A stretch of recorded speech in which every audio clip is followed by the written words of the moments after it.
ಆನೇಕಲ್ ತಾಲೂಕಿನ ದೊಮ್ಮಸಂದ್ರ ಗ್ರಾಮದಲ್ಲಿ ಇರುವ ಧರ್ಮಸಾಗರ ವಿದ್ಯಾಸಂಸ್ಥೆಯ ಆವರಣದಲ್ಲಿ ಧರ್ಮಸಾಗರ ವಿದ್ಯಾಸಂಸ್ಥೆಯಲ್ಲಿ 2014-15ನೇ ಸಾಲಿನಲ್ಲಿ ಎಸ್ಎಸ್ಎಲ್ಸಿ ತರಗತಿಯಲ್ಲಿ ವಿದ್ಯಾಭ್ಯಾಸ ಮಾಡಿದ ಹಳೆಯ ವಿದ್ಯಾರ್ಥಿಗಳಿಂದ ಗುರುವಂದನಾ ಕಾರ್ಯಕ್ರಮ ಆಯೋಜನೆ ಮಾಡಲಾಗಿತ್ತು. ಇನ್ನು ಗುರುವಂದನಾ ಕಾರ್ಯಕ್ರಮಕ್ಕೆ ಗಣ್ಯರು ಹಾಗೂ ಅತಿಥಿಗಳು ಚಾಲನೆ ಕೊಟ್ಟು ಶುಭ ಹಾರೈಸಿದರು. ಇನ್ನು ತಮಗೆ ಪಾಠ ಕಲಿಸಿದ ಗುರುಗಳಿಗೆ ಅಭಿನಂದನೆ ಸಲ್ಲಿಸಬೇಕು ಎಂಬ ಉದ್ದೇಶದಿಂದ ಧರ್ಮಸಾಗರ ವಿದ್ಯಾಸಂಸ್ಥೆ 2014-15ನೇ ಸಾಲಿನಲ್ಲಿ ಎಸ್ಎಸ್ಎಲ್ಸಿ ತರಗತಿಯಲ್ಲಿ ವಿದ್ಯಾಭ್ಯಾಸ ಮಾಡಿದ ಹಳೆಯ ವಿದ್ಯಾರ್ಥಿಗಳು ಒಟ್ಟಿಗೆ ಸೇರಿ ತಮಗೆ ಪಾಠ ಕಲಿಸಿದ ಗುರುಗಳಿಗೆ ಇಂದು ಗೌರವಪೂರ್ವಕವಾಗಿ ಅಭಿನಂದನೆ ಸಲ್ಲಿಸುವ ಗುರುವಂದನೆ ಸಲ್ಲಿಸಿದರು. ಹಾಗೆ ಶಾಲಾ ಮಕ್ಕಳಿಂದ ನೃತ್ಯ, ಹಾಡು ಸೇರಿ ಹಲವು ಸಾಂಸ್ಕೃತಿಕ ಕಾರ್ಯಕ್ರಮಗಳನ್ನು ನಡೆಸಿಕೊಟ್ಟಿದ್ದಾರೆ. ಇನ್ನು ಕಾರ್ಯಕ್ರಮದ ಅಧ್ಯಕ್ಷತೆಯನ್ನು ಧರ್ಮಸಾಗರ ವಿದ್ಯಾಸಂಸ್ಥೆಯ ಖಜಾಂಚಿ ಡಿವಿ ಧನರಾಜ್ ರವರು ವಹಿಸಿದ್ರು. ಇನ್ನು ಕಾರ್ಯಕ್ರಮದಲ್ಲಿ ಧರ್ಮಸಾಗರ ವಿದ್ಯಾಸಂಸ್ಥೆಯ ಕಾರ್ಯದರ್ಶಿ ಬಿವಿ ಶಾಂತಕುಮಾರ್, ಸದಸ್ಯರು ಆದ ಡಿಎಸ್ ಕೃಷ್ಣಪ್ಪ, ಪ್ರಾಂಶುಪಾಲರು ಆದ ಶ್ರೀವಿದ್ಯಾ, ಶಿಕ್ಷಕರು ಆದ ವೇಣುಗೋಪಾಲ್, ಸಿಎಸ್ಎಲ್ ಸಹೋದರ R Sunandadevi, A Papanna, CK Kumar, R Prabhamani, BH Ramesh, B Kumar, Drakshayani, Vasudev, Eshwarappa, Mahadev, Mamata ಹಾಗೂ ಧರ್ಮಸಾಗರ ವಿದ್ಯಾಸಂಸ್ಥೆಯ 2014-15ನೇ ಸಾಲಿನ ಹಳೆಯ ವಿದ್ಯಾರ್ಥಿಗಳು ಭಾಗಿಯಾಗಿದ್ದರು.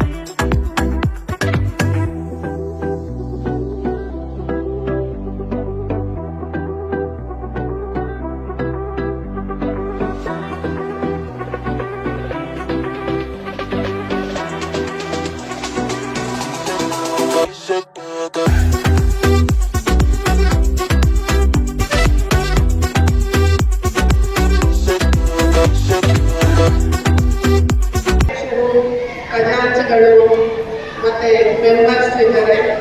ಅವರಿಗೂ ಕೂಡ ನಮ್ಮ ನಿವೃತ್ತ ಉಪಾಧ್ಯಾಯರು, ಹಾಲಿ ಉಪಾಧ್ಯಾಯರ ಪರವಾಗಿ ಅಭಿನಂದನೆಗಳನ್ನು ಸಲ್ಲಿಸ್ತೇನೆ. ಎಲ್ಲದಕ್ಕಿಂತ ವಿಶೇಷವಾಗಿ ಮಕ್ಕಳು ಇರಬೇಕು. ನೀವಿಷ್ಟು ಮಕ್ಕಳಿಲ್ಲ ಅಂದರೆ ಇಲ್ಲಿ ಯಾರಾದ್ರೂ ಇನ್ನೊಬ್ರು ನಮ್ಮ ಪಾಡ ನಾವು ಕೂತ್ಕೊಂಡು ಬಂದ್ವಿ ಹೋದ್ವಿ ಅನ್ನೋದರ ಆಗಿರುತ್ತೆ. ವಿಶೇಷವಾದ ಕಳೆಯನ್ನು ಕೊಡ್ತಕ್ಕವರು ಅಂದರೆ ವಿದ್ಯಾರ್ಥಿಗಳು. ನೀವೆಲ್ಲರೂ ಬೆಳಿಗ್ಗೆಯಿಂದ ಇಷ್ಟೊಂದು ಸಾವಧಾನವಾಗಿ ಹಾಗೂ ಇಲ್ಲಿ ನಿಶಬ್ದವಾಗಿ ಕೂತಿದ್ದೀರಾ. ನಿಮಗೂ ಕೂಡ ನಮ್ಮ ಹಳೆಯ ವಿದ್ಯಾರ್ಥಿಗಳ ಪರವಾಗಿ, ನಿವೃತ್ತ ಉಪಾಧ್ಯಾಯರ ಪರವಾಗಿ, ಹಾಲಿ ಉಪಾಧ್ಯಾಯರ ಪರವಾಗಿ ನನ್ನ ಅಭಿನಂದನೆಗಳನ್ನು ಸಲ್ಲಿಸ್ತೇನೆ. ನಾನು ಯಾಕೆ 2 ನಿಮಿಷ ಇಲ್ಲಿ ಬಂದೆ ಅಂದರೆ, ಇಲ್ಲಿ ನಾನು ನನ್ನದೇ ಒಂದೆರಡು ಮಾತು ಈ ಹಳೆಯ ವಿದ್ಯಾರ್ಥಿಗಳ ಶಿರೀಶ್ ಅವರಿಗೆ ಹೇಳಿದೆ. ಹಾರ್ಟ್ಫುಲ್ನೆಸ್ ಮೆಡಿಟೇಷನ್ ಅಂತ ನಾನು ಸುಮಾರು 2 ವರ್ಷದಿಂದ ಇದ್ದೀನಿ. ಆ ಮೆಡಿಟೇಷನ್ ಮಾಡೋದ್ರಿಂದ ಆಫ್ಟರ್ ನಾವು ಮಾಡೋದು ಬೆಳಿಗ್ಗೆ ಒಂದು ಅರ್ಧ ಗಂಟೆ, ಸಾಯಂಕಾಲ ಒಂದು ಅರ್ಧ ಗಂಟೆ, ಪ್ರೇಯರ್ ಒಂದು 5 ಮಿನಿಟ್ಸ್ ಮಲಗೋ ಟೈಮಲ್ಲಿ, ಬೆಳಿಗ್ಗೆ ಪ್ರಾರಂಭ ಮಾಡುವಾಗ 5 ಮಿನಿಟ್ಸ್ ಪ್ರೇಯರ್ ನಾವು ಮಾಡ್ತೀವಿ. ಅದನ್ನು ನಾನು ಅಂದ್ಕೊಂಡೆ 100 ಜನ ಮಕ್ಕಳು ಹಳೆ ವಿದ್ಯಾರ್ಥಿಗಳು ಸೇರ್ತಾರೆ ಅಂದರೆ 125 ಮಕ್ಕಳು ಇರ್ತಾರೆ. ಅವರಿಗೆ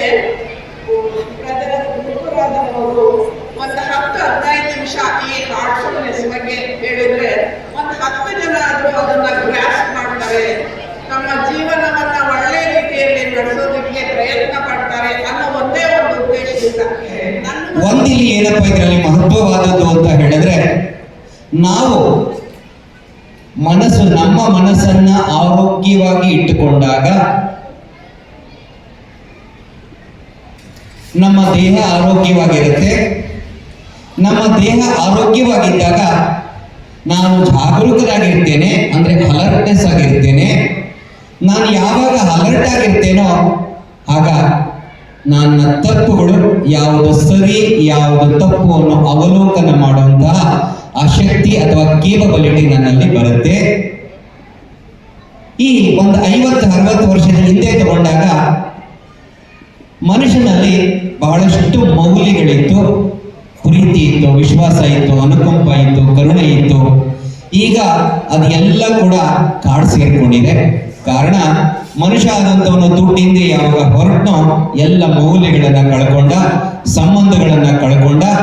ಈಗ ನಾವು ಪ್ರಾಣಿಗಳಂತೆ ಬದುಕ್ತಾ ಇದ್ದೇವೆ, ಏನೋ ಒಂದು ಬದುಕಬೇಕು, ಬದುಕುತ್ತಿದ್ದೇವೆ. ಅದಕ್ಕೆ ಒಂದು ರೀತಿ ನೀತಿಗಳು ಏನು ಇಲ್ಲದೆ ಇರೋಷ್ಟು ಮಟ್ಟಕ್ಕೆ ನಾವು ಬಂದಿದ್ದೇವೆ. ಆದರೆ ಈಗ ಮತ್ತೆ ನಾವು ವಾಪಸ್ ಹೋಗೋ ಕಾಲ ಬಂದಿದೆ. ಅದಲ್ಲದೆ ಹೋದ್ರೆ ಸಾಕಷ್ಟು ಪ್ರಕೃತಿಯ ಅನಾಹುತಗಳಿಗೆ ನಾವೆಲ್ಲರೂ ಕೂಡ, ಆ ವಿಕೋಪಕ್ಕೆ ನಾವೆಲ್ಲರೂ ಕಾರಣರಾಗಬೇಕಾಗ್ತದೆ. ನಿಮಗೆ ಸಣ್ಣದೊಂದು ಉದಾಹರಣೆ ಹೇಳ್ಬೇಕಾದ್ರೆ, ಒಬ್ಬ ಮನುಷ್ಯ 1 ನಿಮಿಷ ಅಂದ್ರೆ 60 ಸೆಕೆಂಡಲ್ಲಿ 300 ಥಾಟ್ನ ಕಾಸ್ಮಿಕ್ ಅಂದ್ರೆ ಇದು ಪ್ರಕೃತಿಯಲ್ಲಿ ಹೊರ ಹಾಕ್ತಾನೆ.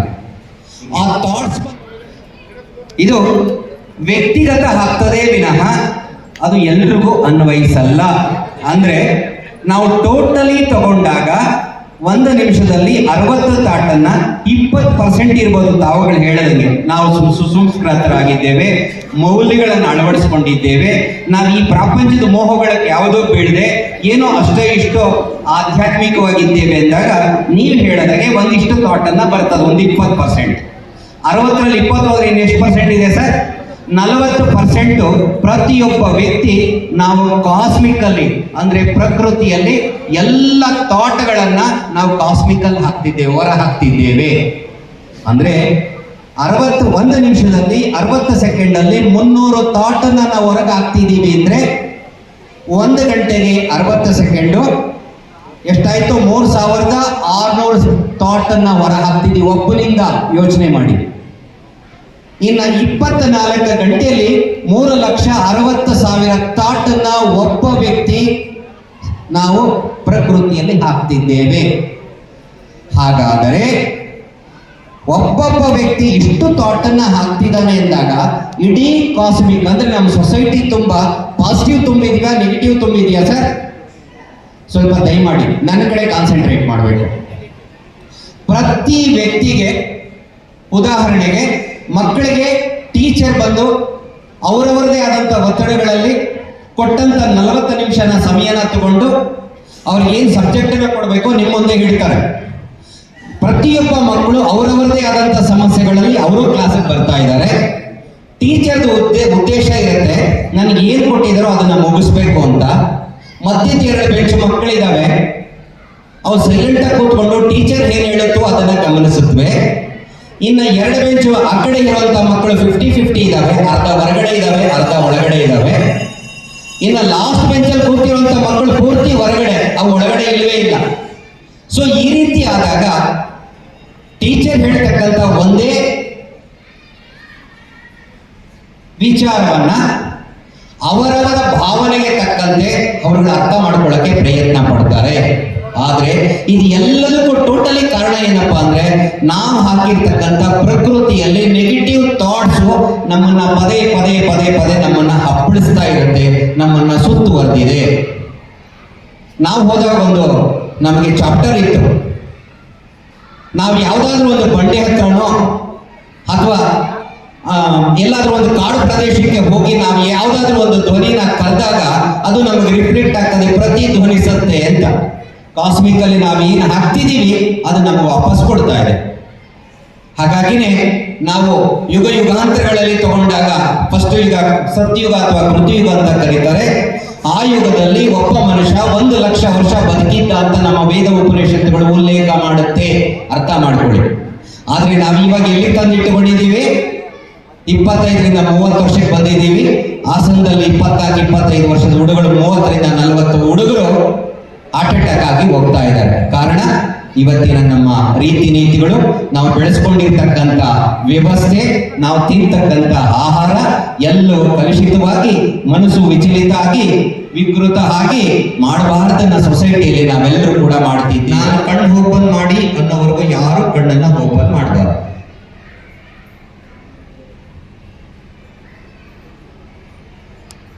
ಹೊರಗಡೆ ಶಬ್ದದ ಕಡೆ ಗಮನ ಕೊಡಬೇಡಿ. ನಾನು ಏನು ಹೇಳ್ತೀನೋ ಅದರ ಕಡೆ ಮಾತ್ರ ನೀವು ಗಮನಿಸ್ತಾ ಹೋಗ್ಬೇಕಾಗತ್ತೆ. ಹಾಗೆ ನಿಧಾನವಾಗಿ ನಿಮ್ಮ ಗಮನ ನಿಮ್ಮ ಬೆನ್ನಿನ ಹಿಂಭಾಗವನ್ನು ಗಮನಿಸಿ, ತಲೆಯ ಮೇಲ್ಭಾಗದಿಂದ ಬೆನ್ನಿನ ಕೊನೆಯ ಮೂಳೆವರೆಗೂ ಗಮನಿಸಿ. ಇಡೀ ನಿಮ್ಮ ಬೆನ್ನನ್ನು ಆ ಶಕ್ತಿ ಆವರಿಸ್ಕೊಳ್ತಾ ಇದೆ.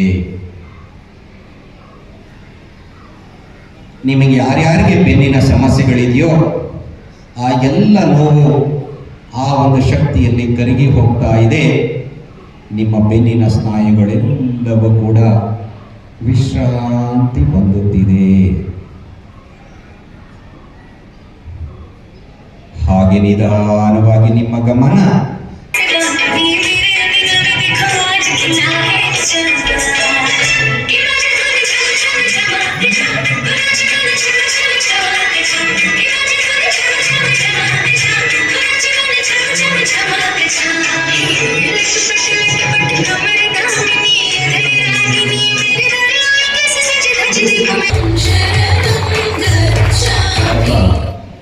ಪ್ರಾರಂಭ ಮಾಡ್ತಾನೆ.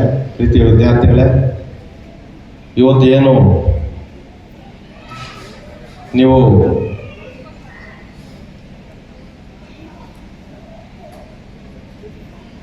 ಗುರುವಂದನಾ ಕಾರ್ಯಕ್ರಮವನ್ನು ಹಮ್ಮಿಕೊಂಡಿದ್ದೀರಿ, ನಿಜಕ್ಕೂ ಕೂಡ ಇದು ಈ ಸಂಸ್ಥೆಯ ಇತಿಹಾಸ ಪುಟದಲ್ಲಿ ಉಳಿತಕ್ಕಂಥ ದಿನ ಅಂತ ನಾನು ಭಾವಿಸಿದ್ದೇನೆ. ಯಾಕಂದರೆ ಅವರು ಗುರು ಅಂದರೆ ನಿಮಗೆ ಜೀವನ ಮತ್ತು ಜ್ಞಾನ ಮತ್ತು ದಾರಿ ಮತ್ತು ಶಕ್ತಿ ಎಲ್ಲವೂ ಕೂಡ ಅವರೇ ಆಗಿರ್ತಾರೆ. ಅವರಿಂದಲೇ ನಿಮಗೆ ನಿಮ್ಮ ಜೀವನದ ಮೌಲ್ಯಗಳನ್ನು ಕಟ್ಕೊಳಕ್ಕೆ ನಿಮಗೆ ಅನುಕೂಲ ಆಗ್ತದೆ. ಆ ಒಂದು ನಿಟ್ಟಿನಲ್ಲಿ ನೀವು ಅದನ್ನು ಸ್ಮರಿಸುತ್ತಾ ಅವರಿಗೆ ಒಂದು ಗುರುವಂದನೆಯನ್ನು ಸಲ್ಲಿಸಬೇಕು ಅಂತೇಳಿ ನೀವು ತೀರ್ಮಾನ ಮಾಡಿಕೊಂಡಿರತಕ್ಕಂಥದ್ದು ನಿಜವಾಗಲೂ ಕೂಡ ಬಹಳ ವಿಶೇಷವಾಗಿರ್ತಕ್ಕಂಥ ದಿನ ಕೂಡ. ಈಗಾಗಲೇ ಯೋಗ ಮಾಸ್ಟರ್ ಹೇಳ್ತಿದ್ರು, ಅದು ಒಂದು ವಿದ್ಯೆನೇ. ಯಾಕಂದರೆ ಜೀವನಕ್ಕೆ ಬಹಳ ಅಮೂಲ್ಯವಾದಂಥ ವಿದ್ಯೆ ಅದು. ಆರೋಗ್ಯದ ಹಿತದೃಷ್ಟಿಯಿಂದ ಅವರು ನಿಮಗೆ ಅದನ್ನು ಹೇಳ್ಕೊಟ್ಟಿದ್ದಾರೆ. ಅದನ್ನು ದಯವಿಟ್ಟು ಪಾಲನೆ ಮಾಡಿ. ಏನಿವತ್ತು ನೀವು ಒಂದು ಮಾತಿದೆ, ಕಳೆದ ಹೊತ್ತು ಒಡೆದ ಮುತ್ತು ಅಂತ. ನೀವೇನಿವತ್ತು ಈ ಒಂದು ಸಮಯನ ಕಳೀತಿದ್ರಿ, ಮತ್ತೆ ವಾಪಸ್ ಬರೋದಿಲ್ಲ. ಮುತ್ತು ಹೊಡೆದ್ರೆ ಸಿಗೋದಿಲ್ಲ. ಹಾಗಾಗಿ ಇವತ್ತು ನಿಮಗೆ ಏನು ಜ್ಞಾನ ಸಿಗ್ತದೆ, ಇವತ್ತು ಈ ಗುರುವಿಂದ ಏನಿದೆ ಮೇಲೆ ಸಿಗ್ತದೆ, ಅದನ್ನು ಕಡೆವರೆಗೂ ಮರೆಯುವಂಥ ದಿನ ಅಲ್ಲ ಇದು. ವಿಶೇಷವಾಗಿ ಇವತ್ತು ನೀವೆಲ್ಲರೂ ಒಂದು ಬೇವಿನ ಬೀಜ ಇದ್ದಂಗೆ, ಬೇವಿನ ಬೀಜಗಳು ನೀವೆಲ್ಲರೂ ಕೂಡ. ಯಾಕೆ ಹೇಳ್ತೀನಿ ಅಂದರೆ, ಈ ಮಾತನ್ನು ಬೆಲ್ಲದ ಕಟ್ಟೆಯ ಕಟ್ಟಿ ಬೇವಿನ ಬೀಜವ ಬಿತ್ತಿ ಆಕಳ ಹಾಲನ್ನೆರೆದು ಜೇನಿನ ಹೊಳೆಯನ್ನೇ ಸುರಿಸಿದರೂ ಕಹಿ ಬರುವುದಲ್ಲ ಸಿಹಿ ಬರುವುದೇ ಅಂತ ಬಸವಣ್ಣವರು ಹೇಳಿದ್ದಾರೆ. ಆದರೆ ಈ ಗುರುವಿನಿಂದ ನಿಮ್ಮ ಬೇವಿನ ಬೀಜಗಳನ್ನು ಬಿತ್ತಿ ಸಿಹಿನೇ ಬರೆಸ್ತಾರೆ. ಆ ಒಂದು ಜ್ಞಾನ, ಆ ಒಂದು ಶಕ್ತಿ, ಆ ಒಂದು ಶ್ರದ್ಧೆ ಈ ಗುರುವೃಂದಕ್ಕಿದೆ. ಅದನ್ನು ನೀವು ಸರಿಯಾದ ದಾರಿಯಲ್ಲಿ ಉಪಯೋಗಿಸ್ಕೊಂಡು ಹೋಗಿದ್ದೆ ಆದರೆ ನಿಮ್ಮ ಜೀವನ ಬಹಳ ಯಶಸ್ವಿ ಆಗ್ತದೆ, ಬಹಳ ಸುಂದರವಾಗಿ ರೂಪುಗೊಳ್ತದೆ. ಈ ಒಂದು ಸಂದರ್ಭದಲ್ಲಿ ಈ ಒಂದು ಮಾತಿನ ಸರ್ವಜ್ಞ ಒಂದು ಮಾತು ಹೇಳ್ತಾನೆ, ಎತ್ತಾಗಿ ತುತ್ತಾಗಿ ಹಿತ್ತಲದ ಗಿಡವಾಗಿ ಮತ್ತೆ ಪಾದದ ಕೆರವಾಗಿ ಗುರುವಿನ ಹತ್ತಲಿರುವ ಸರ್ವಜ್ಞ ಅಂತ. ಗುರುವಿನ ಗುಲಾಮನಾಗುವ ತನಕ ದೊರೆಯದನ್ನ ಮುಕ್ತಿ. ನೀವು ಎಷ್ಟು ಶ್ರೇಷ್ಠವಾದ ಆ ಒಂದು ವಿದ್ಯೆ ಅಂದರೆ, ಆ ಹುದ್ದೆ ಇಡೀ ಪ್ರಪಂಚದಲ್ಲಿ ಗುರುವಿನ ಸ್ಥಾನಕ್ಕಿಂತ ದೊಡ್ಡ ಒಂದು ಹುದ್ದೆನ ಯಾರೂ ಕೂಡ ಸೃಷ್ಟಿ ಮಾಡೋಕ್ಕೆ ಸಾಧ್ಯನೇ ಇಲ್ಲ. ಯಾಕಂತ ಹೇಳಿದ್ರೆ, ಈ ದೇಶದಲ್ಲಿ ಎಂತೆಂಥ ದೊಡ್ಡ ಜ್ಞಾನಿಗಳು, ವಿಜ್ಞಾನಿಗಳು, ಪ್ರೈಮ್ ಮಿನಿಸ್ಟ್ರು, ಚೀಫ್ ಮಿನಿಸ್ಟ್ರು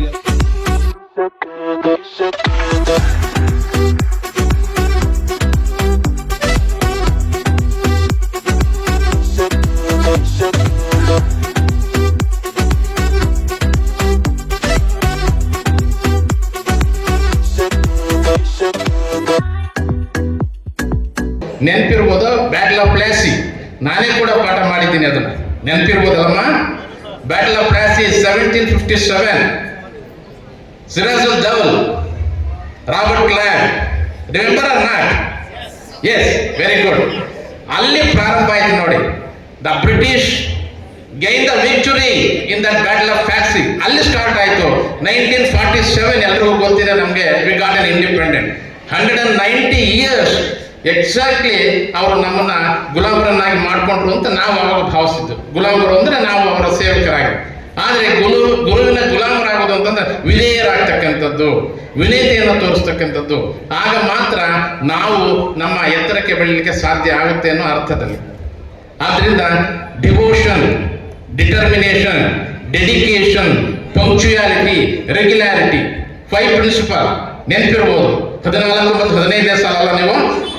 ಶ್ರಮ, ಶ್ರದ್ಧೆ, ಭಯ, ಭಕ್ತಿ, ಶಿಸ್ತು. ಈ ಒಂದು ಸೂತ್ರಗಳನ್ನ ಯಾರು ಅಳವಡಿಸ್ಕೊಳ್ತಾರೆ ಅವರು ಖಂಡಿತವಾಗ್ಲೂ ಜೀವನದಲ್ಲಿ ಮೇಲಕ್ಕೆ ಬರ್ತಾರೆ ಅನ್ನೋದಕ್ಕೆ ನೀವೇ ಸಾಕ್ಷಿ. ಮತ್ತೊಂದು ಒಂದು ಜೋರಾದ ಒಂದು ಚಪ್ಪಳೆಯನ್ನು ತಾವೆಲ್ಲ ಕೊಡಬೇಕು. ಯಾಕೆಂತಂದ್ರೆ ಇವತ್ತು ಗುರುವಂದನ ಕಾರ್ಯಕ್ರಮ ಮಾಡಿರ್ತಕ್ಕಂಥದ್ದು 14-15 ಸಾಲ, ಇನ್ನು ಕೇವಲ 10 ವರ್ಷ ಕೂಡ ಮುಗಿದಿಲ್ಲ. ಹೌದಲ್ಲ? 10 ವರ್ಷನೂ ಕೂಡ ನಿಮ್ಮ ವಿದ್ಯಾಭ್ಯಾಸ ಈ ಸಂಸ್ಥೆಯನ್ನು ಬಿಟ್ಟು 10 ವರ್ಷ ಇನ್ನು ಅನೇಕರು ಸೆಟ್ಲ್ ಆಗಿದ್ದಾರೆ. ಅಥವಾ ಕೆಲವು ಸೆಟ್ಲ್ ಅಂದ್ರೆ ಸ್ಥಿರವಾಗಿ ಇನ್ನೂ ಇಲ್ಲ. ಜಾಬ್ ಪೂರ್ಣ ಪ್ರಮಾಣದಲ್ಲಿ ಇರ್ಬೋದು, ಕೆಲಸ ಅಥವಾ ಅರೆ ಪ್ರಮಾಣ ಇರ್ಬೋದು. ಇನ್ನು ಅನೇಕರು ತಮ್ಮದೇ ಆಗಿರ್ತಕ್ಕಂಥ ಆಲೋಚನೆಯಲ್ಲಿ ತೊಡಗಿರ್ತಾರೆ. ಅಂಥದ್ರಲ್ಲಿ 10 ವರ್ಷದಲ್ಲಿ ಗುರುವಂದನ ಕಾರ್ಯಕ್ರಮಕ್ಕೆ ನೀವು ಪ್ರಯತ್ನ ಮಾಡಿದ್ದೀರಲ್ಲ, ಅದು ಮೆಚ್ಚತಕ್ಕಂಥ ವಿಚಾರ. ನಿಮಗೊಂದು ಧನ್ಯವಾದಗಳು, ಅಭಿನಂದನೆಗಳು. ಎರಡನೇದು, ಈಗ ಗುರುವಂದನೆ ಅಂತಂದ್ರೆ ಗುರುಗಳು ಮತ್ತು ವಿದ್ಯಾರ್ಥಿಗಳು ಗಮನಿಸೋಣ. ನಾನು ಒಂದು ವಿಚಾರವನ್ನು ಹೇಳ್ತೇನೆ, ಅನೇಕ ಗುರುಗಳ ಉದಾಹರಣೆಯನ್ನು ಕೊಡ್ತೇನೆ. ತಾವೆಲ್ಲ ಕೇಳಿರ್ಬೋದು, ಅಲೆಕ್ಸಾಂಡರ್. ಗುರುಗಳಿಗೆ ಯಾವಾಗ ತೃಪ್ತಿ ಆಗುತ್ತೆ ಅಂತ ನೀವು ಇಲ್ಲಿ ಬರ್ತೀರಾ, ನಮ್ಮನ್ನು ಸನ್ಮಾನ ಮಾಡ್ತೀರಾ, ಬಹಳ ಸಂತೋಷ, ನಮಗೆ ಖುಷಿ ಆಗುತ್ತೆ, ನಾವು ನಿಮ್ಗೆ ಆಶೀರ್ವಾದ ಮಾಡ್ತೀವಿ, ಇಲ್ಲ ಅಂತ. ಆದ್ರೆ ನಿಜವಾಗಿ ಗುರುಗೆ ಸಂತೋಷ ಆಗ್ತಕ್ಕಂಥದ್ದು ಹೇಗೆ ಅಂತಂದ್ರೆ, ಅಲೆಕ್ಸಾಂಡರ್ ನೀವೆಲ್ಲ ಕೇಳಿರ್ಬೋದು. ಅಲೆಕ್ಸಾಂಡರ್ ಯಾರು? ಇವಾಗ ರೂಲರ್ ಆಫ್ ಮ್ಯಾಸಿಡೋನಿಯಾ.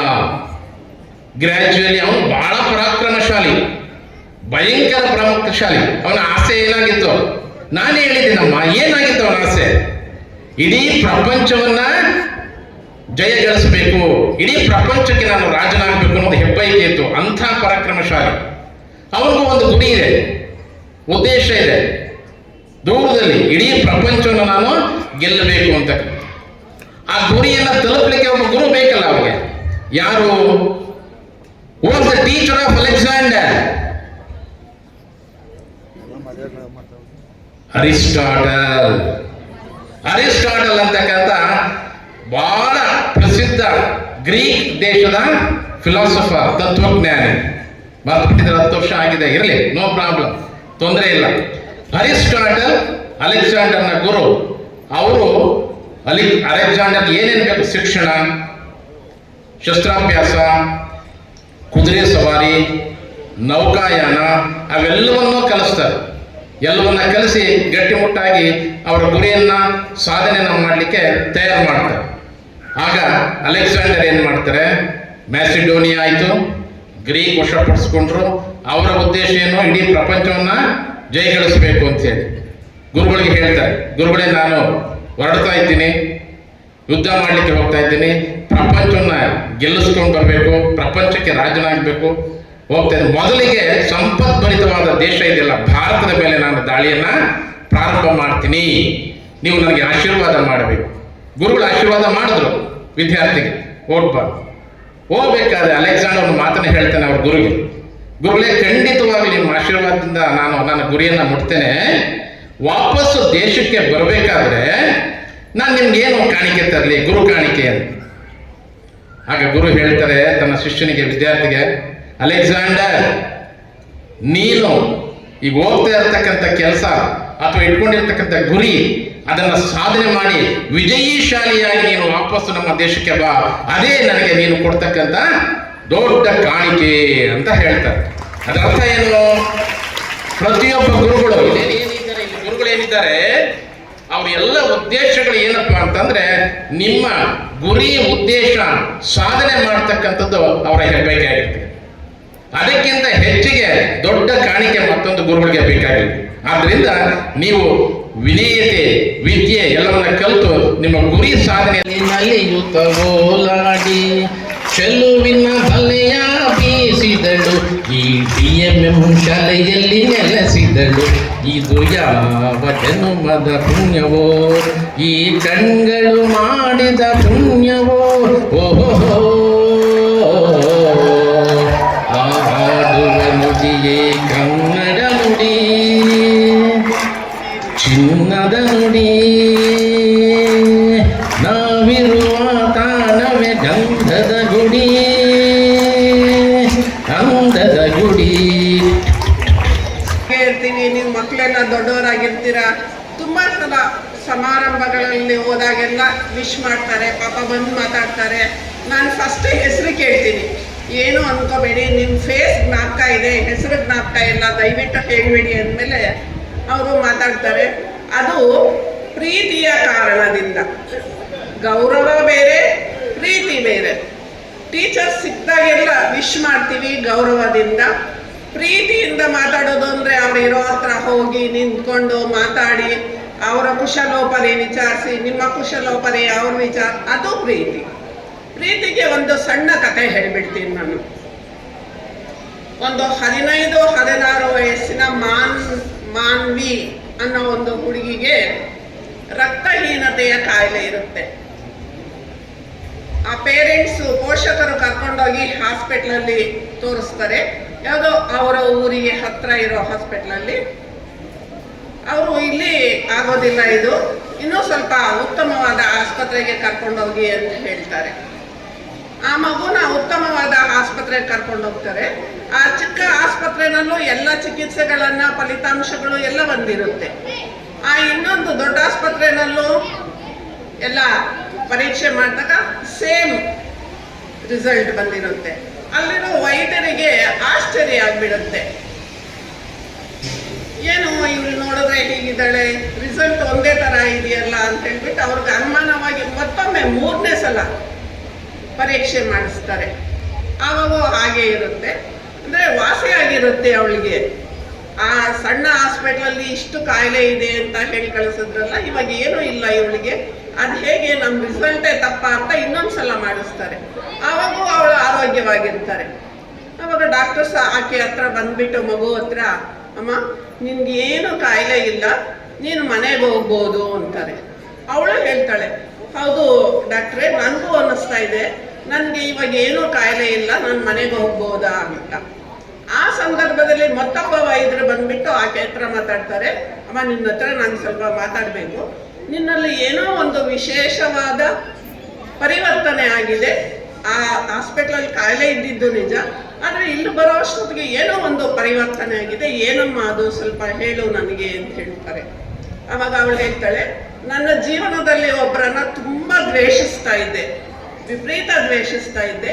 ನಾನು ಆಸ್ಪತ್ರೆಯಿಂದ ಬರೋವಾಗ ಅವರು ನೆನಪು ಬಂದರು, ಯಾರನ್ನು ದ್ವೇಷಿಸ್ತಾ ಇದ್ದೀನೋ ಅವರು ನನಗೆ ನೆನಪು ಬಂದರು. ಆ ಕ್ಷಣದಿಂದ ನಾನು ಅವರನ್ನು ಪ್ರೀತಿಸೋದಕ್ಕೆ ಶುರು ಮಾಡಿದೆ. ಅಯ್ಯೋ ಏನು ತಪ್ಪು ಮಾಡಿದ್ದಾರೆ, ಯಾಕೆ ನಾನು ದ್ವೇಷಿಸ್ತಾ ಇದ್ದೀನಿ, ಅವರನ್ನು ಪ್ರೀತಿಸೋದೇ ವಾಸಿ ಅಲ್ವಾ ಅಂತ ಅವರ ಬಗ್ಗೆ ನನ್ನ ಹೃದಯದಲ್ಲಿ ಪ್ರೀತಿ ಉಂಟಾಯಿತು. ಆವಾಗಲಿಂದ ನನ್ನ ದೇಹದ ಕಾಯಿಲೆ ಕಡಿಮೆ ಆಗ್ತಾ ಇದೆ. ಇಷ್ಟೇ ನನ್ನ ಜೀವನದ ಬರೋ ರಸ್ತೆಯಲ್ಲೇ ನಡೆದಂಥ ಘಟನೆ ಅಂತ ಹೇಳಿದಾಗ ಆ ಡಾಕ್ಟ್ರಿಗೆ ತುಂಬ ಸಂತೋಷ ಆಗಿಬಿಡುತ್ತೆ. ಪ್ರೀತಿ ಅನ್ನೋ 2.5 ಅಕ್ಷರದ ಪದ ನಮ್ಮ ಜನರಲ್ಲಿ ಎಷ್ಟು ಪರಿವರ್ತನೆಯನ್ನು ಮಾಡುತ್ತೆ ಅನ್ನೋದಕ್ಕೆ ಇದು ಒಂದು ಉದಾಹರಣೆ. ಆದರೆ ನಾವು ಹಿಂದಿನ ಕಾಲದಲ್ಲಿ ಜೀವನ ತುಂಬ ಚೆನ್ನಾಗಿತ್ತು ಅಂತ ನಾವೆಲ್ಲ ಸ್ವಲ್ಪ ವಯಸ್ಸಾದವರು ಮಾತಾಡ್ಕೊಳ್ತೀವಿ. ಈಗಿನ ಕಾಲದಲ್ಲಿ ಪ್ರೀತಿ ವಿಶ್ವಾಸಕ್ಕೆ ಕೊರತೆ, ಆದರೆ ಹಣದ ರಾಶಿ ಮಾತ್ರ ಇರುತ್ತೆ, ಆದರೆ ಪ್ರೀತಿ ವಿಶ್ವಾಸ ಇಲ್ಲ ಅಲ್ವಾ? ಆ ಪ್ರೀತಿಯನ್ನ ಮಕ್ಕಳು ಒಬ್ಬರಲ್ಲೊಬ್ರು, ದೊಡ್ಡವರು, ಕುಟುಂಬಗಳ ಮಧ್ಯೆ ಬೆಳೆಸ್ಕೊಂಡ್ರೆ ನಮ್ಮ ದೇಹದ ಕಾಯಿಲೆ ತಾನಾಗಿ ಹೊರಟೋಗುತ್ತೆ ಅನ್ನೋದಕ್ಕೆ ಇದೊಂದು ಸಾಕ್ಷಿ. ಆಮೇಲೆ ನಾವು ಕಳ್ಕೊಳ್ಳದೆ ಇರೋಂಥ ಒಂದು ಐಶ್ವರ್ಯ ಇದೆ ನಮ್ಮಲ್ಲಿ. ಯಾವುದು?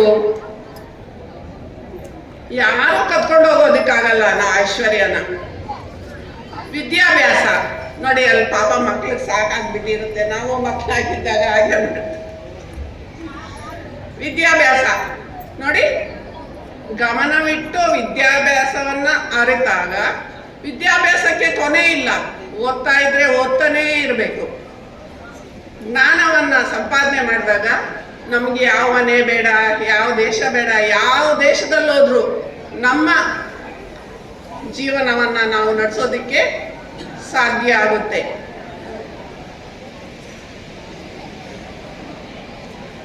ಸರಿ, ಮಕ್ಕಳಿಗೆಲ್ಲ ತುಂಬಾ ಕಷ್ಟ ಆಗ್ತಾ ಇದೆ ಕೇಳೋದು.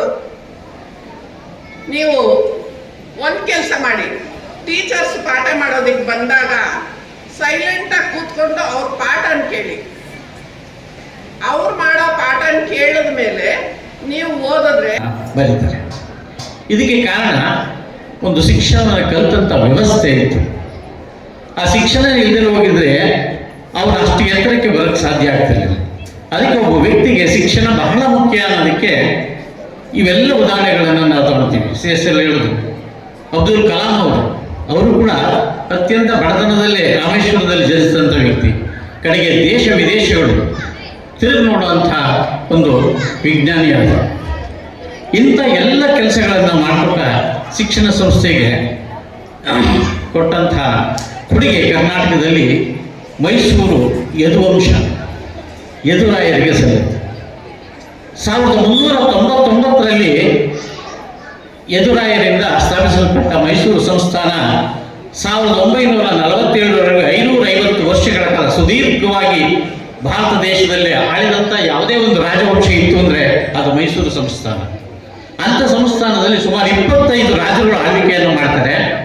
ಅದರಲ್ಲಿ 24ನೇ ರಾಜ ನಾಲ್ವಡಿ ಕೃಷ್ಣರಾಜ ಒಡೆಯರ್, ಮರೆಯಕ್ಕಾಗದಂಥ ಒಬ್ಬ ರಾಜ. ಇವತ್ತು ಕರ್ನಾಟಕದಲ್ಲಿ ಏನೆಲ್ಲ ಬದಲಾವಣೆ ಆಗಿದೆ ಅಂತಂದ್ರೆ ಆ ವ್ಯಕ್ತಿಯನ್ನು ನಾವು ಇವತ್ತು ನೆನೆಸ್ಕೋಬೇಕಾಗತ್ತೆ.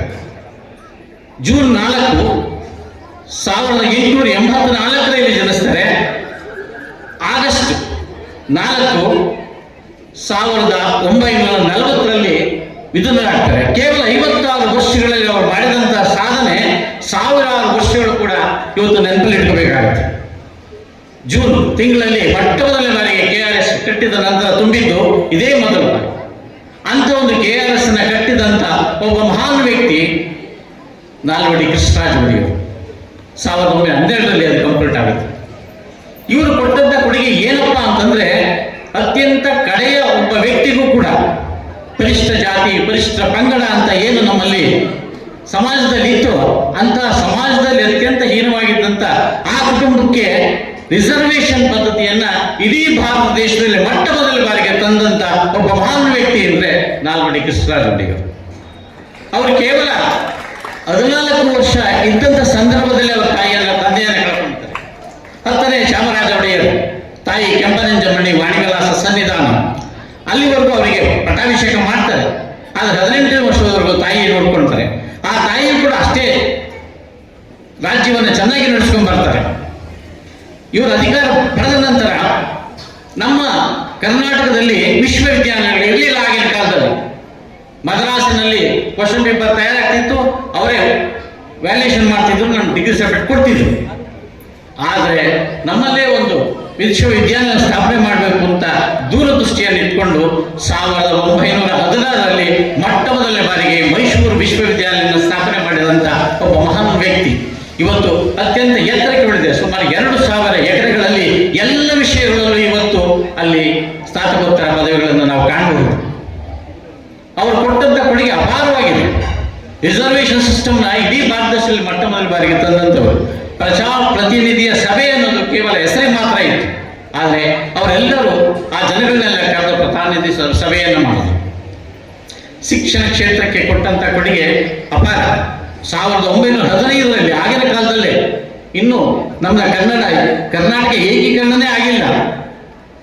ಆಗ 1915ರಲ್ಲಿ ಚಾಮರಾಜ ಸಣ್ಣ ಈ ಕಾರ್ಯಕ್ರಮದ ಆಯೋಜಕರಾಗಿರ್ತಕ್ಕಂತಹ ಎಲ್ಲ ನನ್ನ ನೆಚ್ಚಿನ ವಿದ್ಯಾರ್ಥಿಗಳು, ನಿಜಕ್ಕೂ ಈ ಕಾರ್ಯಕ್ರಮವನ್ನು ನೋಡ್ತಾ ಇದ್ರೆ ನಾನು 1983ನೇ ಬ್ಯಾಚಿನ ವಿದ್ಯಾರ್ಥಿ. ಇಲ್ಲಿ ನಾವು ಇದೇ ತರ ಈ ಶಾಲೆಯಲ್ಲಿ ವಿದ್ಯಾರ್ಥಿಯಾಗಿದ್ದಾಗ ಅಲ್ಲಿ ಕುಳಿತು ನೋಡ್ತಾ ಇದ್ದೆ.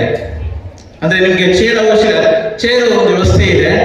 ನಾವು ಓದೋ ಸಂದರ್ಭದಲ್ಲಿ ಚೇರ್ ವ್ಯವಸ್ಥೆ ಇರಲಿಲ್ಲ. ನೋಡಿ, ನಮ್ಮ ಹಾಳ್ತಮ್ಮಡಿಯವರು ಸಾಕಷ್ಟು ವಿದ್ಯಾರ್ಥಿಗಳಿಗಾಗಿ ಚೇಂಜಸ್ ಮಾಡ್ತಾನೇ ಬಂದಿದ್ದಾರೆ. ಅದು ಹೇಳ್ತಾ ಹೋದ್ರೆ ಜಾಸ್ತಿ ಆಗುತ್ತೆ ಬೇಡಿ. ನಾನು ಗುರು ಮತ್ತು ಶಿಷ್ಯರಿಗೆ ಯಾವ ರೀತಿಯಾದಂತಹ ಒಂದು ಅವಿನಾಭಾವ ಸಂಬಂಧ ಇರುತ್ತೆ ಅನ್ನೋದನ್ನ ಒಂದು ನೈಜ ಘಟನೆಯ ಮುಖಾಂತರ ನಿಮಗೆ ಹೇಳಲಿಕ್ಕೆ ಇಷ್ಟಪಡ್ತೀನಿ. ಮಕ್ಕಳ ಇದನ್ನ ಕೇಳಿಸ್ಕೋಬೇಕು. ತಾವು ಬಹುಶಃ ಹೆಣ್ಮಕ್ಳು ಕೇಳಿಸ್ಕೊತಾ ಇದ್ದಾರೆ, ನಮ್ಮ ಗಂಡು ಮಕ್ಕಳು ಕೇಳಿಸ್ಕೊತಾ ಇಲ್ಲ. ಅದಕ್ಕೆ ಫಲಿತಾಂಶದಲ್ಲಿ ಹೆಣ್ಮಕ್ಳ ಮೇಲೆ ಕಾನ್ಸಂಟ್ರೇಷನ್ ಕಡಿಮೆ ಅವರಿಗೆ. ಕೇರಳ ಸ್ಟೇಟ್ ಗೊತ್ತಲ್ಲಪ್ಪ? ಓಕೆ, ಎಲ್ಲಿ ಬರುತ್ತೆ ಕೇರಳ ನಮ್ಮ ಮ್ಯಾಪಲ್ಲಿ? ನಾರ್ತ್ ಬರುತ್ತಾ, ಸೌತ್ ಬರುತ್ತಾ? ಗುಡ್, ವೆರಿ ಗುಡ್, ಸೌತ್ ಅಲ್ಲಿ ಬರ್ತದೆ. ಆ ಕೇರಳ ರಾಜ್ಯದಲ್ಲಿ ಒಂದು ಪ್ರತಿಷ್ಠಿತ ಶಾಲೆ ಇದೆ, ಸೆಂಟ್ ಆನ್ಸ್ ಅಂದ್ಬಿಟ್ಟು ಒಂದು ಶಾಲೆ ಇರುತ್ತೆ. ಅಲ್ಲಿ ಎಲಿಜಬೆತ್ ಅಂದ್ಬಿಟ್ಟು ಮೇಡಮ್ ಒಬ್ರು ಒಂದು ಪ್ರತಿಷ್ಠಿತ ಶಾಲೆಯಲ್ಲಿ ಶಿಕ್ಷಕರಾಗಿ ಕೆಲಸವನ್ನ ಮಾಡ್ತಾರೆ. ಸುಮಾರು 30 ವರ್ಷಗಳ ಕಾಲ ಆ ಶಾಲೆಯಲ್ಲಿ ಶಿಕ್ಷಕಿಯಾಗಿ ಸೇವೆಯನ್ನ ಮಾಡಿ ನಿವೃತ್ತಿಯನ್ನ ಹೊಂದಿರ್ತಾರೆ. ಅವರ ಅವಧಿಯಲ್ಲಿ ಬೆಳಗಿನ ಕಾರ್ಯಕ್ರಮಕ್ಕೆ ಈಗ ಮಧ್ಯಾಹ್ನ ಆಗಿದೆ. ಈ ಒಂದು ಮಧ್ಯಾಹ್ನದ ಕಾರ್ಯಕ್ರಮಕ್ಕೆ ವೇದಿಕೆ ಮೇಲೆ ಆಸೀನರಾಗಿರುವಂತಹ ಎಲ್ಲ ನಮ್ಮ ಗಣ್ಯರಿಗೆ ಹಾಗೂ ಅವರ ಜೊತೆಯಲ್ಲಿ ನಾನು ಸೇವೆಯನ್ನು ಮಾಡಿದ್ದೀನಿ, ಕೆಲಸವನ್ನು ಮಾಡಿದ್ದೀನಿ. ಎಲ್ಲ ನಮ್ಮ ಹಿರಿಯ ಉಪಾಧ್ಯಾಯರಿಗೆ, ಗುರು ವೃಂದದವರಿಗೆ, ತಂದೆ ತಾಯಿ ಸಮಾನವಾದಂಥವ್ರಿಗೆ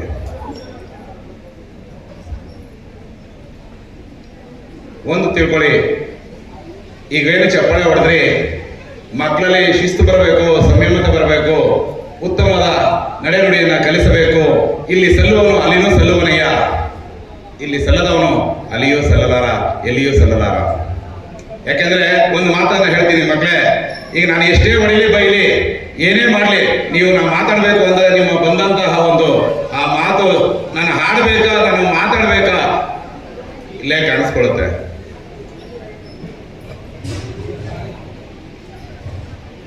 ಹಿಂದೆ ಗುರಿ ಇತ್ತು, ಸಾಗುದಿತ್ತು ರಣಧೀರರ ಮುಂದು. ಇಂದು ಗುರುವೂ ಇಲ್ಲ, ಗುರಿಯೂ ಇಲ್ಲ, ಸಾಗುತ್ತದೆ ರಣಧೀರ ಹೇಡಿಗಳ. ಅಂದ್ರೆ ನಿಮ್ಗೆ ಅರ್ಥ ಆಗುತ್ತೆ, ರಣ ಏನೋ ಧೀರರಲ್ಲ, ರಣಹೇಡಿಗಳ ಹಿಂದು. ಒಂದು ಅಕ್ಷರವನ್ನು ಕಲಿಸಿದಾತ ಗುರು, ಒಂದು ಅಕ್ಷರವನ್ನು ಕಲಿಸಿದಾತ ಗುರು. ಮಕ್ಕಳ, ನಾವು ಏನೇ ನಿಮಗೆ ಒಂದು ಹೇಳ್ಕನ್ನ ಹಾಕಿದ್ರೆ ನಿಮ್ಗೊಂದು ಸಮಯ ಸಂದರ್ಭದ ಅರಿವನ್ನು ತಿಳಿಸ್ಬೇಕಾದ್ರೆ ನಾವು ಸಮಯ ಸಂದರ್ಭಕ್ಕೆ ಹೊಂದ್ಕೋಬೇಕು. ಆ ಸಮಯ ಸಂದರ್ಭಕ್ಕೆ ಹೊಂದ್ಕೊಂಡು ನಾವು ಕೆಲಸವನ್ನ ಮಾಡಬೇಕು. ನೀವು ಅದನ್ನ ಅರ್ಥಕೊಬೇಕು. ತಂದೆ ತಾಯಿಗಳು ಕಷ್ಟಪಡ್ತಾರೆ, ದುಡಿತಾರೆ, ನಮ್ಮ ಮಕ್ಕಳು ಚೆನ್ನಾಗಿರ್ಲಿ, ಒಂದ್ ಸ್ವಲ್ಪ ಕೂಡಿಡ್ತಾರೆ. ನಮ್ಮ ತಂದೆ ತಾಯಿಗಳು ಏನಕ್ಕಾಗಿ ಇಲ್ಲಿ ನೆರೆದಂತಹ ನಮ್ಮ ಗಣ್ಯರು ನಿಮಗೆ ಕೊಡುಗೆಯನ್ನು ನೀಡ್ತಾರೆ. ಏನಕ್ಕಾಗಿ? ನೀವು ಚೆನ್ನಾಗಿರ್ಬೇಕು ಅಂತೇಳಿ, ನಿಮ್ಗೆ ಅದು ಒಳ್ಳೇದಾಗಬೇಕು, ಮುಂದೆ ನೀವು ಅದನ್ನು ತಿಳ್ಕೋಬೇಕು. ಗುರು ಹಿರಿಯರಲ್ಲಿ ಗೌರವ ಭಾವನೆ ಇರಬೇಕು. ನಾನು ಹೆಚ್ಚಿಗೆ ಹೇಳೋದಕ್ಕೆ ಇಷ್ಟಪಡಲ್ಲ, ಈಗಲೇ ಹೇಳ್ತಾ ಇದ್ದೀವಿ. ನಿಮ್ಮ ಒಂದು ಉತ್ತಮವಾದ ಏಳಿಗೆಗೆ ಶ್ರಮಿಸೋದಕ್ಕೆ ನಾವು ಸದಾ ಸಿದ್ಧರಾಗಿರ್ತೀವಿ. ನಿಮ್ಮ ಒಂದು ಏಳಿಗೆಗೆ, ನಿಮ್ಮ ಒಂದು ಪರ್ಯಾಯ ಪಾರಿತೋಷಕಕ್ಕೆ ನಾವು ಯಾವತ್ತೂ ಈ ವೇದಿಕೆ ಮೇಲೆ ಹೇಳ್ತಾ ಇರ್ತೀವಲ್ಲ, ನಾವು ನೀವೇ ಅಂತಲ್ಲ, ಸುಮಾರು ನಾನು ಹೇಳ್ತಾ ಹೋದ್ರೆ ಬಹಳಷ್ಟು ಬರುತ್ತೆ. ಅದನ್ನೆಲ್ಲ ಈಗಾಗಲೇ ಹೇಳೋಲ್ಲ, ಕಡಿಮೆಯ ಸಮಯ, ಆ ಸಮಯನ ವ್ಯರ್ಥ ಮಾಡೋದು ಬೇಡ. ಖಂಡಿತವಾಗ್ಲೂ ಹೇಳ್ತಾ ಇದೀವಿ, ನಮ್ಮ ಮಕ್ಕಳು ಇಲ್ಲಿ ಹೋಬಳಿಯಿಂದ ತಾಲೂಕಿಂದ ಜಿಲ್ಲೆಯಿಂದ ರಾಜ್ಯದಿಂದ ರಾಷ್ಟ್ರ ಮಟ್ಟಕ್ಕೆ ನಾವು ಒಂದು ಸಾಧನೆಯನ್ನು ಮಾಡಿ ನಮ್ಮ ಶಾಲೆ ಹಿರಿಮೆಯನ್ನು ಹೆಚ್ಚಿಸಿದ್ದೀವಿ. ನಮ್ಮ ಗಣ್ಯರಿಗೆಲ್ಲರೂ ತಿಳಿದೆ, ನಮ್ಮ ಮಿತ್ರರಿಗೆಲ್ಲರಿಗೂ ತಿಳಿದಿದೆ ಅಂತ ಹೇಳ್ತಾ ಒಂದು ಮಾತನ್ನು ಹೇಳ್ತಾ ಇದ್ದೀನಿ. ಅದು ನಿಮಗೂ ಗೊತ್ತಿದೆ. ನಾವು ಅದಕ್ಕೆ ಯಾವತ್ತೂ ಅಷ್ಟೇ ಶ್ರಮ ವಹಿಸಬೇಕು. ನಾವು ಅದ ರೀತಿ ಹೇಳಕ್ ಹೋದ್ರೆ ಬಹಳಷ್ಟು ವಿಷಯಗಳನ್ನು ನಿಮ್ಮ ಮುಂದೆ ಮಂಡನೆ ಮಾಡಬೇಕಾಗತ್ತೆ. ಕಷ್ಟಪಡದೆ ಸುಖ ಸಿಗಲ್ಲ, ಕಷ್ಟಪಡಬೇಕು, ಫಲ ಪಡಿಬೇಕು. ನೀವು ದುಡಿಬೇಕು. ನೀವು ಯಾವ ಇಲಾಖೆಗೆ ಹೋಗ್ತೀರೋ ಗೊತ್ತಿಲ್ಲ. ಒಂದೊಂದು ಮಾತನ್ನು ಹೇಳ್ತೀನಿ, ನಮ್ಮ ವಿದ್ಯಾರ್ಥಿಗಳು, ನಾನು ಹೊಡೆದು ಬೈದಂಥ ವಿದ್ಯಾರ್ಥಿಗಳು, ನಮ್ಮ ಶಿಕ್ಷಕರು ತಿದ್ದಂಥ ವಿದ್ಯಾರ್ಥಿಗಳೇ ಈಗ ಹೆಲ್ತ್ ಡಿಪಾರ್ಟ್ಮೆಂಟ್ ಅಲ್ಲಿ, ನಮ್ಮ ವೈದ್ಯಕೀಯ ಇಲಾಖೆಯಲ್ಲಿ ಸೇವೆ ಮಾಡ್ತಾ ಇದ್ದಾರೆ. ಅವರು ಎದುರು ಸಿಗ್ತಾರೆ. ನಿಮ್ಮಾನ್ಸಲ್ಲಿದ್ದಾರೆ, ಆನೇಕಲ್ ತಾಲೂಕು ಆಸ್ಪತ್ರೆಯಲ್ಲಿದ್ದಾರೆ. ಹಾಗೂ ನೆಕ್ಸ್ಟು ನಮ್ಮ ಕಾಲೇಜುಗಳಲ್ಲಿ ಅವರು ಲೆಕ್ಚರರ್ಸ್ ಆಗಿದ್ದಾರೆ, ಟೀಚರ್ಸ್ ಆಗಿದ್ದಾರೆ, ಫಾರೆಸ್ಟ್ ಅಧಿಕಾರಿಯಾಗಿ ಕೆಲಸ ಮಾಡ್ತಾ ಇದ್ದಾರೆ, ಪೊಲೀಸ್ ಇಲಾಖೆಗೆ ಹೋಗಿದ್ದಾರೆ. ನಮ್ಮ ಒಂದು ಈ ಶಾಲೆಯಲ್ಲಿ ಓದಿದಂತ ಮಕ್ಕಳೇ. ಆ ಮಧುಶ್ರೀ ಅನ್ನೋ ಹುಡುಗಿ ಸಹ ಅನುಕಂಪದ ಆಧಾರದ ಮೇಲೆ ಕೆಲಸಕ್ಕೆ ಹೋಗ್ತಾ ಇದ್ದಾರೆ. ಅವ್ರ ತಂದೆ ಒಂದು ಸೇವೆ ಏರಿಯಾ ಧರ್ಮಸಂದ್ರದ ಹುಡುಗಿ ತಾಲೂಕು ಆಫೀಸಲ್ಲಿ ರೈಲ್ವೆ ಕೆಲಸ ಮಾಡ್ತಾ ಇದ್ದಾರೆ, ಸಿಸ್ಟಮ್ ವರ್ಕ್ ಮಾಡ್ತಾ ಇದ್ದಾರೆ. ನೀವು ಅಲ್ಲ ಯಾವ ಇಲಾಖೆಗೆ ಹೋಗ್ತೀರಾ ಇಲ್ಲಿ ಕೂತಿರೋಂಥ ಮಕ್ಕಳು ನನಗೆ ಗೊತ್ತಿಲ್ಲ. ಯಾವ ಇಲಾಖೆಗೆ ಹೋಗ್ತಿರೋ ಗೊತ್ತಿಲ್ಲ. ಅರಣ್ಯ ಇಲಾಖೆಗೆ ಹೋಗ್ತಿರೋ, ರೆವಿನ್ಯೂ ಇಲಾಖೆಗೆ ಹೋಗ್ತಿರೋ, ಅಥವಾ ತಹಶೀಲ್ದಾರ್ ಆಗ್ತಿರೋ, IAS ಆಗ್ತಿರೋ, KS ಆಗ್ತಿರೋ, KPS ಆಗ್ತಿರೋ, ಅಥವಾ ಬೇರೆ ಇನ್ಯಾವುದೇ ಹುದ್ದೆಗಳಿಗೆ ಹೋಗ್ತಿರೋ, ಅಥವಾ ಕಾರ್ಖಾನೆಗಳಲ್ಲಿ ಕೆಲಸಗಳಿಗೆ ಹೋಗ್ತಿರೋ, ಅಲ್ಲಿ ಮ್ಯಾನೇಜರ್ ಆಗ್ತಿರೋ, ಬ್ಯಾಂಕ್ಗಳಲ್ಲಿ ಖಾತೆಗಳಿಗೆ ಹೋಗ್ತಿರೋ, ಅಥವಾ ಇನ್ನ ಬೇರೆ ಯಾವ್ದಾದ್ರು ಒಂದು ಸಣ್ಣ ಗೃಹ ಕೈಗಾರಿಕೆಗಳನ್ನು ನಿರ್ಮಾಣ ಮಾಡ್ಕೊಂತಿರೋ, ಆಫೀಸ್ಗಳಲ್ಲಿ ವರ್ಕ್ ಮಾಡ್ತಿರೋ, ಖಂಡಿತ ಗೊತ್ತಿಲ್ಲ. ತೋಟಗಾರಿಕೆ ಇಲಾಖೆಗೆ ಯಾರು ಹೋಗ್ತಿರೋ, ರೈತರ ಮಕ್ಕಳಿಗೆ ಯಾರು ಹೋಗ್ತಿರೋ, ಅಥವಾ ಚಾಲನೆ ಗೊತ್ತಿದೆಯಲ್ಲ, ಡ್ರೈವರ್ ಯಾರು ಆಗ್ತಿರೋ, ಕಂಡಕ್ಟರ್ ಯಾರು ಆಗ್ತಿರೋ ಗೊತ್ತಿಲ್ಲ. ಬಟ್ ಏನೇ ಆಗಲಿ, ನಾವು ನಿಮ್ಗೆಲ್ಲ ಒಂದೇ ಒಂದು ಮಾತಾಡ್ತೀನಿ, ಈ ವೇದಿಕೆಗೆ ತಿಳಿಸ್ತಾ, ನಾವು ತಳಹದಿಯನ್ನು ಚೆನ್ನಾಗಿ ಹಾಕ್ಬೇಕು.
ನಿವೃತ್ತಿ ಹೊಂದಿದ ಮತ್ತು ಹಾಲಿ ಇರುವ ಎಲ್ಲ ನಮ್ಮ ಶಿಕ್ಷಕ ವೃಂದದವರು ಎಲ್ಲ ಇವತ್ತು ನಿಮಗೆ ಒಳ್ಳೆ ಕಾರ್ಯಕ್ರಮಗಳು. ಈ ಗುರುವಂದನ ಕಾರ್ಯಕ್ರಮ 2014-15ನೇ ಸಾಲಿನ ವಿದ್ಯಾರ್ಥಿನಿಯರು ಅವರು ಬಹಳ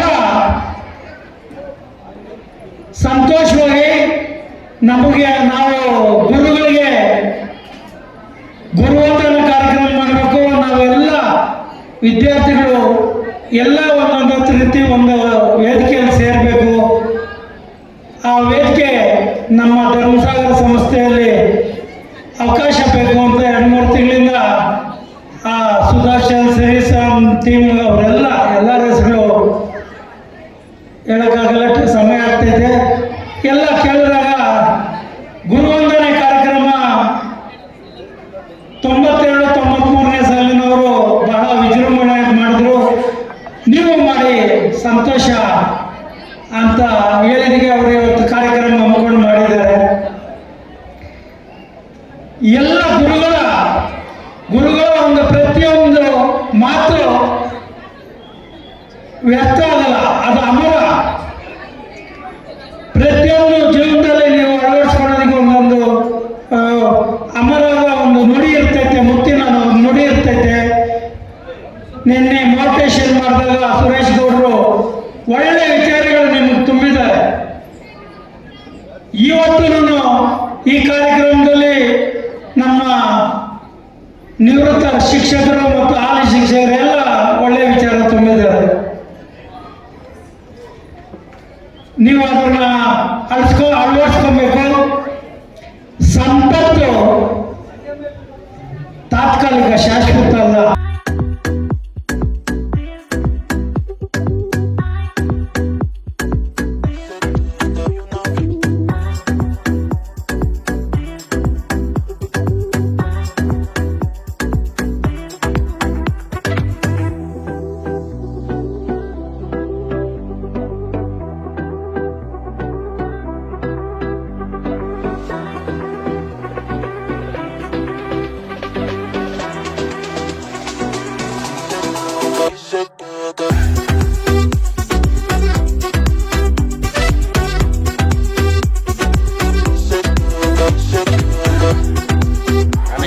ಪ್ರೌಢಶಾಲೆಯಲ್ಲಿ 2014 ಮತ್ತು 15ನೇ ಸಾಲಿನ ವಿದ್ಯಾರ್ಥಿಗಳು ಇವತ್ತು ಅದ್ಧೂರಿಯಾದ ಒಂದು ಗುರುವಂದನಾ ಕಾರ್ಯಕ್ರಮವನ್ನು ಇಟ್ಕೊಂಡಿದ್ದರು.